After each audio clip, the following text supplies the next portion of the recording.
Why did God send 10 plagues against Egypt? God made a covenant with Abram, later Abraham, in Genesis 15. After Abram asked how he could be sure God's promise of descendants and land would come true, God responded with a deep and mysterious vision. Then the Lord said to Abram, "Know for certain that for 400 years your descendants will be strangers in a country not their own, and that they will be enslaved and mistreated there. But I will punish the nation they serve as slaves, and afterward they will come out with great possessions."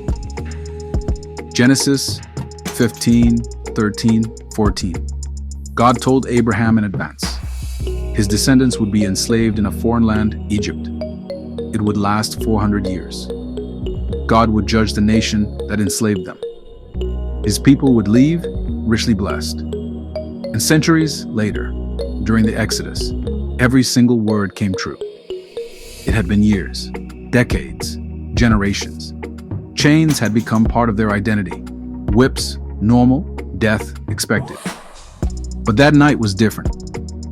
A young boy, not even 12, collapsed in the mud pits. His father carried his lifeless body back to Goshen wailing.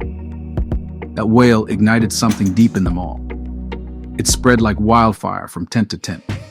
In Exodus 2:23-25, after many years of slavery, the Israelites groaned in their slavery and cried out, and their cry for help because of their slavery went up to God. God heard their groaning, and he remembered his covenant with Abraham, with Isaac, and with Jacob. So God looked on the Israelites and was concerned about them. When God sent Moses as a deliverer, among the many reasons for sending the plagues, to judge Egypt for its cruelty, to show Israel who their God is, to make his name known to the nations, and to compel Pharaoh to release the Israelites. One of the main reasons for releasing the 10 plagues was that he may demonstrate his power over and judge the gods of Egypt. "For I will pass through the land of Egypt this night, and will smite all the firstborn in the land of Egypt, both man and beast. And against all the gods of Egypt I will execute judgment, proving their helplessness. I am the Lord." Exodus 12:12. Each plague directly challenged a specific Egyptian god or belief. Egypt was a deeply polytheistic society, worshipping gods of the Nile, fertility, livestock, weather, and more. The plagues weren't random. They systematically humiliated Egypt's gods. I am Amun-Khep, son of Tayet, a high priest of the temple of Hapi, guardian of the sacred Nile. For decades, I have offered incense, chanted the ancient hymns, and kept vigil before the gods. I have read the stars, interpreted omens, and guided Pharaoh with the wisdom of the divine. I thought I knew the gods, until he came, the God of the Hebrews. Plague 1, the Nile bleeds. We gathered at the edge of the river, as we had done for years, singing praises to Hapi, Lord of the Nile. The waters were calm. The sun rose like fire behind us.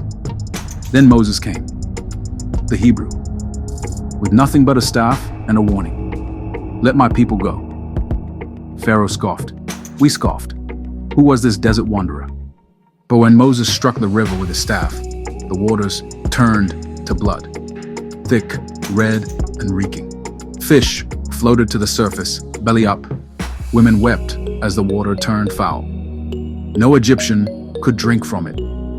This plague was targeted at our God, Hapi. Hapi is the god of the Nile, fertility, and life-giving waters. He is depicted as a well-fed man with blue or green skin. The Nile was the lifeblood of Egypt, both economically and spiritually. Egyptians worshipped it almost like a god itself. However, the God of the Hebrews turned our sacred river into a symbol of death. Fish died, the water stank. This was an insult to Hapi, showing that Yahweh could kill what Egypt thought gave them life. I remember kneeling at the water's edge, trembling.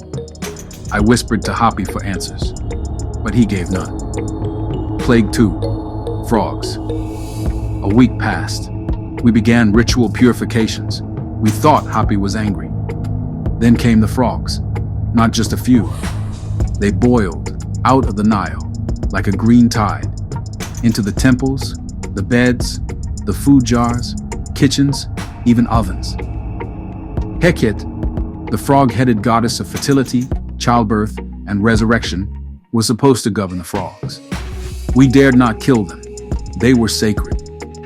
The frog was a symbol of new life and divine power in birth. Egyptians welcomed them as sacred. We tried to interpret it as a sign of abundance. But this was chaos. The sacred had become grotesque. The holy now smothered us. God caused our sacred symbol to become unbearable. Frogs died in heaps, causing a stench. Even though my brothers, the magicians, could mimic the plague, we could not stop it. And unfortunately for Egypt, our sorrows were about to multiply and become more complicated. Plague 3, lice from dust. When Pharaoh refused to let the Israelites go, Moses went and struck the dust. That's all he did.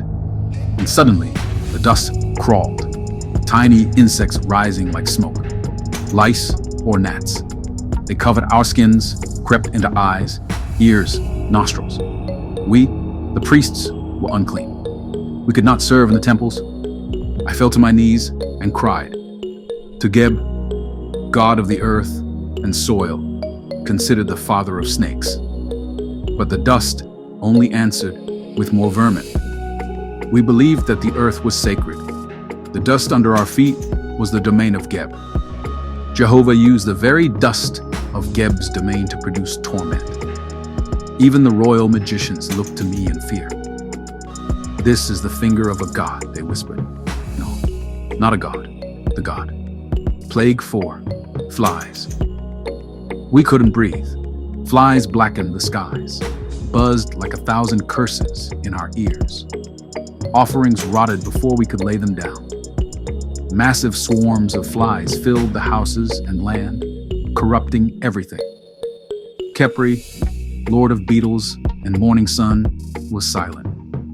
Khepri was the god of creation and resurrection, with a scarab beetle, dung beetle head. He was the symbol of rebirth. Scarabs, beetles, were sacred, symbols of transformation. The movement of the sun was tied to Khepri. God used swarming insects to overwhelm and desecrate Egypt. What was once considered sacred, insect form, became a curse. That night, I stood in the courtyard, looking toward the Hebrew district. Not one fly crossed their borders.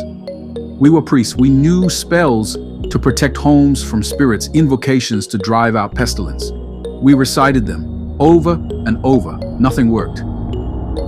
Plague 5, livestock dies. We heard the screams before we saw the bodies. Hathor's sacred cattle, dead. Apis, the bull of Memphis, lay breathless. All over Egypt, the animals of the field collapsed. Livestock in the field, from horses, donkeys, camels, cattle, sheep, and goats, died. In killing livestock, God was targeting Hathor and Apis. Hathor is the cow goddess of love, motherhood, and protection. Apis, on the other hand, is the sacred bull worshipped in temples as a symbol of fertility and strength. Livestock was not just economic capital, but also religious symbols, especially bulls and cows. God struck Egypt's wealth and its sacred animals. Israelites' livestock was untouched, further proving his selective power. Pharaoh ordered the Hebrews' herds investigated. They were untouched. We begged the gods. We anointed the idols with perfumes. But what god needs perfume if he has no breath? Plague 6, boils and sores. Then came the sores. It began as a rash. Then it blistered and oozed. No one was spared, noble or slave. Even we, the priests, could no longer perform our duties. Our robes clung to our wounds. Imhotep, god of healing and medicine, often revered as the founder of Egyptian medicine, was mocked. Thoth, our god of wisdom and science, also tied to health, offered no cure. Egyptian priests were expected to be clean and from any blemish. This plague disqualified us from priestly duties. Even Pharaoh turned pale when he saw the boils on his magicians. We stopped sleeping. We stopped pretending. Plague 7, hail and fire. I looked to the sky for hope. That was where Nut, our mother of the heavens, dwelt. But when the sky opened, it was not with blessing, but fire and ice. Hail fell like spears. Fire streaked the skies like the wrath of a great warrior. Nut was sky goddess, protector of the heavens. This plague from Jehovah also targeted Shu, god of air, and Tefnut, goddess of moisture. Egyptians believed the sky was orderly and protected. Weather patterns were under the control of the gods. The God of the Hebrews sent a destructive storm from above, hail mixed with fire, unnatural and terrifying. Even Pharaoh begged for its stop. Fields were destroyed, trees snapped in half, grain gone. We found shelter and dared not speak her name.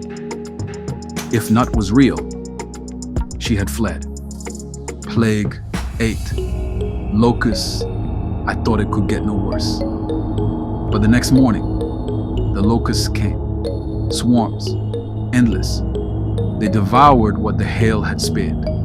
Seth, god of chaos, storms, and protector of crops, was supposed to defend the land from desert storms and pestilence.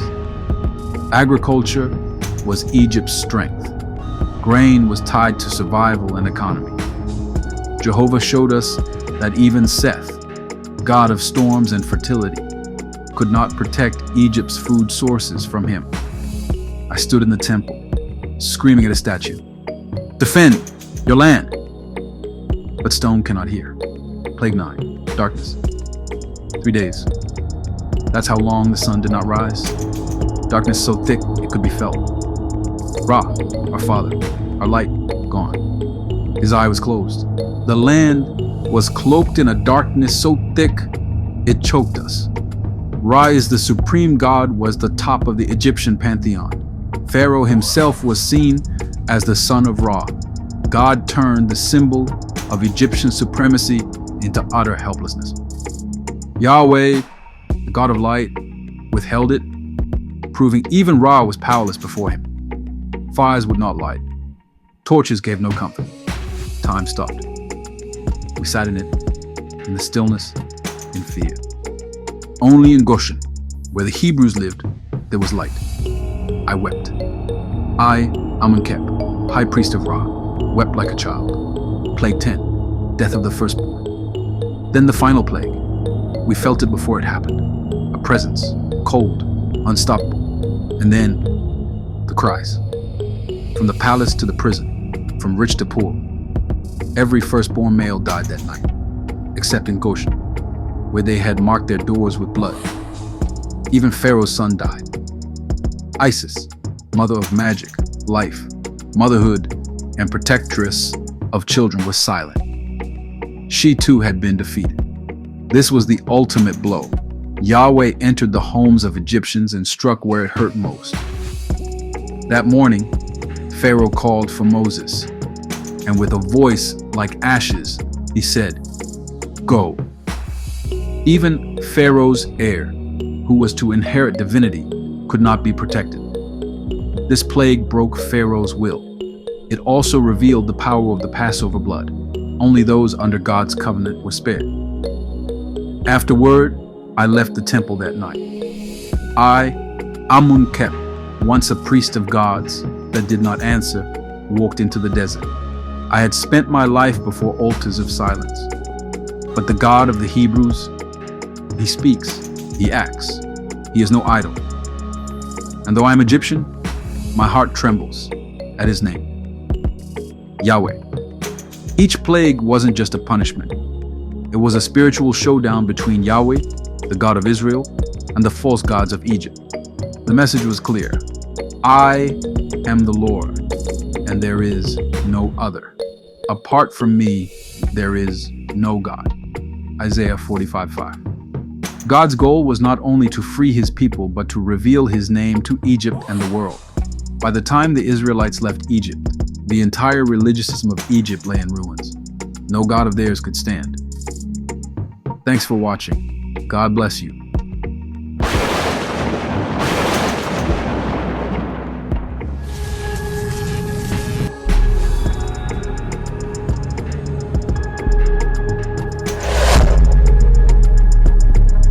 Thank you for watching. Kindly like, comment, and subscribe. Click on the notification bell so you can be alerted anytime a new video is uploaded.